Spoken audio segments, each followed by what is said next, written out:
नमस्कार।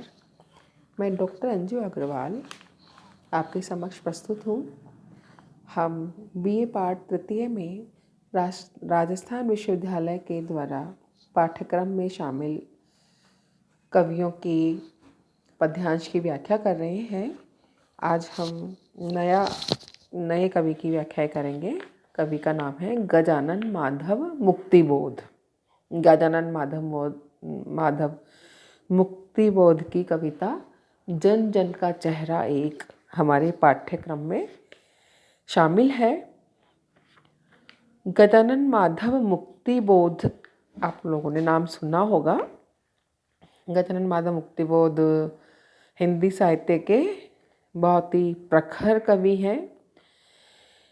मार्क्सवादी विचारधारा के ओजस्वी कवि माने जाते हैं और ये कितने जागरूक हैं, इनका साहित्य में हमको परिचय मिल जाता है इनकी जागरूकता का। नई कविता के क्षेत्र में भी इनका बहुत महत्वपूर्ण स्थान है। इन्होंने छायावाद की समस्त सीमाओं का उल्लंघन करके या लांघ करके प्रगतिवाद और मार्क्सवादी दर्शन के अनेक प्रयोग किए हैं। इस कारण कुछ समीक्षक उनको प्रयोगवादी काव्य चेतना का प्रखर कवि भी मानते हैं। और क्योंकि मार्क्सवादी चिंतन के कवि हैं तो ऐसे में इनके काव्य में हमको कोरी भावुकता नहीं मिलती है।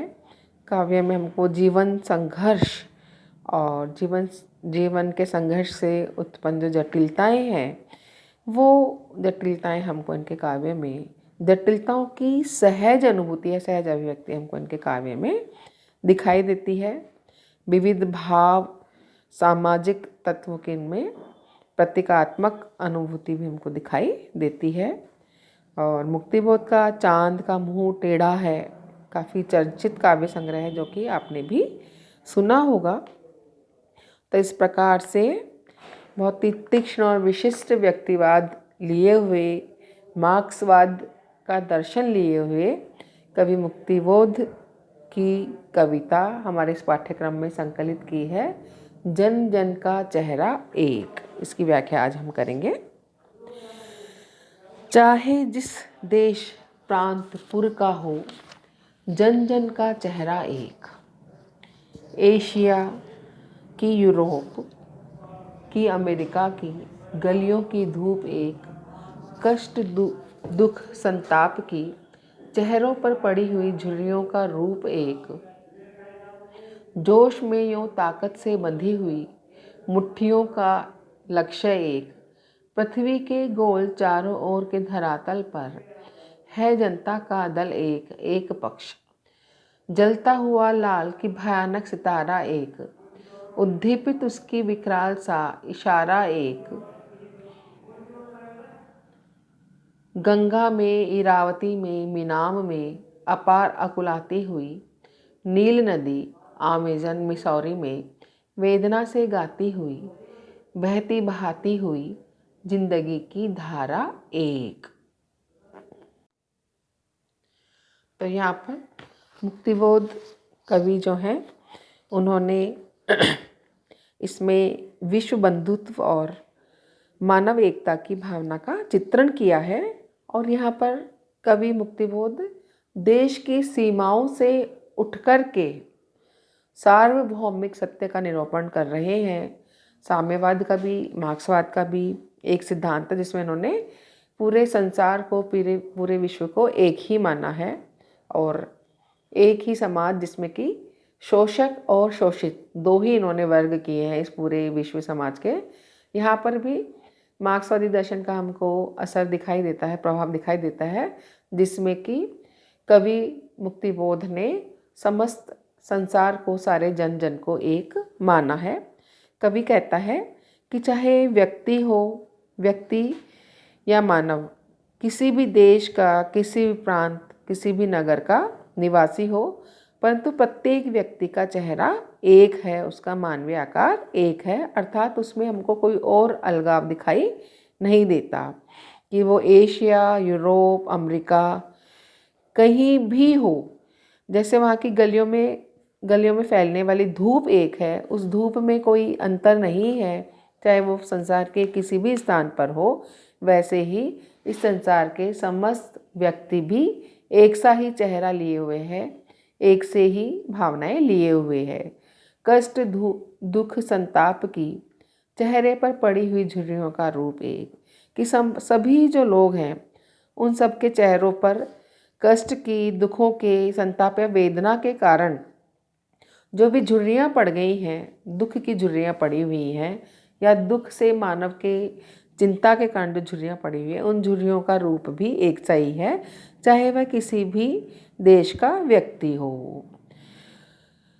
जोश में यूँ ताकत से बंधी हुई मुट्ठियों का एक लक्ष्य, कि ऐसे ही जब मानव जोश में आकर के अपनी पूरी ताकत लगाता है, तब ताकत से जो मुट्ठियाँ बंधती हैं, वो मुट्ठियाँ भी हमको एक से ही दिखाई देती हैं, उनका लक्ष्य भी एक सा ही दिखाई देता है, उसमें भी हमको एकता दिखाई देती है। अर्थात संसार में समस्त व्यक्तियों की जब एक सी भावनाएं व्यक्त होती हैं, अभिव्यक्त होती हैं, तो उन भावनाओं की अभिव्यक्ति भी एक ही प्रकार से होती है। पृथ्वी के गोल चारों ओर के धरातल पर है जनता का दल एक एक पक्ष, कि इस पूरी गोलाकार पृथ्वी पर, इस पृथ्वी के सारे भूभाग पर, सारे धरातल पर समस्त जनता एक ही दल है। अर्थात जनता का अपना एक दल है, एक पक्ष है। जनता अपने आप में ही एक पक्ष या एक दल है। और जलता हुआ लाल की भयानक सितारा एक, कि वह जलता हुआ सूर्य रूपी भयानक सितारा भी एक ही है। अर्थात प्रकृति में भी इस पूरे संसार के लिए एक ही चीज़ें दी हुई है, चाहे वो एक ही चंद्रमा हो, चाहे वो एक ही सूर्य हो। धरती भी एक है, चंद्रमा भी एक है, सूर्य भी एक है। तो ये पूरी प्रकृति ही जब विभाजित नहीं है, तो व्यक्ति कैसे विभाजित है? व्यक्ति की भावनाएं, उसकी अभिव्यक्ति, उसकी शरीर में भावों की जो अभिव्यक्ति होती है, वो सब समान है। तो ये संसार में जनता अपने आप में एक पूरा पक्ष है जनता का। जनता संसार के किसी भी कोने की हो, किसी भी प्रांत की हो, किसी भी राज्य की हो, किसी भी देश की हो, वो एक दलिया पूरा एक पक्ष है। जलता हुआ लाल की भयानक सितारा एक, उद्दीपित उसका विकराल सा इशारा एक, कि जब वो सूर्य जब उद्दीप्त होकर के विकराल होता है, तो उसका एक इशारा भी सबके लिए एक समान ही है। अगर वो तेज धूप पड़ेगी तो सभी को गर्मी लगेगी, अगर वो छुपता है, ठंड पड़ेगी तो सभी को ठंड लगेगी। तो उसका भयानक रूप भी सबके लिए एक सा है, उसका कोमल रूप भी सबके लिए एक सा है। गंगा में, इरावती में, मीनाम में अपार अकुलाती हुई नील नदी, आमेजन मिसौरी में वेदना से गाती हुई, बहती बहाती हुई जिंदगी की धारा एक। ये सारी अलग अलग देशों की अलग अलग नदियां हैं। तो बोल रहे हैं कि इन सारी नदियों में, चाहे किसी भी देश में बहती हैं, इन सब में बहती हुई जिंदगी की धारा भी एक है। इस सब में कोई भेदभाव नहीं है, चाहे वो हमारे देश में बहती हुई गंगा नदी हो या अन्य देशों में बहती हुई इरावती, मीनाम या नील नदी, अमेजन नदी हो। सब उसी वेदना से गाती हुई आगे बढ़ती है जिंदगी के लिए। कभी वो तूफान लाती है, कभी वो सुनामी लाती है, कभी वो बाढ़ लाती है, और कभी वो व्यक्ति के लिए ज़िंदगी लाती है। तो वो हर देश के लिए धाराएं सबकी एक सी ही है, बस उनके नाम ही बदल गए हैं। प्यार का इशारा एक, क्रोध का दुधारा एक, कि ऐसे ही इस मानव का प्यार का जो संकेत है वो भी एक है। तो क्रोध प्रकट करने का उसका जो तरीका है, जो दुधारा रूप ले लेता है, दोनों तरफ दुधारा बोलते हैं, दोनों तरफी धारा। जब इंसान क्रोधित होता है तो वो सब प्रकार से बहुत ज़बरदस्त तरीके से अपना क्रोध अभिव्यक्त करता है। तो संसार में सभी लोगों की प्यार की और क्रोध की, गुस्से की जो धार है वो भी एक सी ही है। कहने का आशय यह है कि इस पूरे विश्व में, इस पूरे संसार में मानव जो है उनके भावों की अभिव्यक्ति एक सी ही है। प्रकृति सभी को एक ही प्रकार से नियंत्रित करती है, उसके अंदर कोई भेदभाव नहीं करती है। या उनको जो देना होता है प्रकृति को, वो सब मनुष्य को, समस्त मनुष्य को एक सा व्यवहार करते हुए देती है। तो ऐसे में विश्व के मानव में कौन सा भेदभाव है? किसी प्रकार का कोई भेदभाव नहीं है। विश्व मानव में जो एकता है वो एक है। विश्व के मानव का पूरा पक्ष ही एक सा ही है, चाहे वो किसी भी देश, किसी भी प्रांत या किसी भी राज्य का हो। तो यहाँ पर जो हमारी प्राचीन कालीन संस्कृति है, वसुदेव कुटुंबकम, वो वाली भावना जो है, मानवीय एकता की जो भावना है, उसकी सशक्त व्यंजना मुक्तिबोध कवि ने इस काव्य में या इस कविता में की है।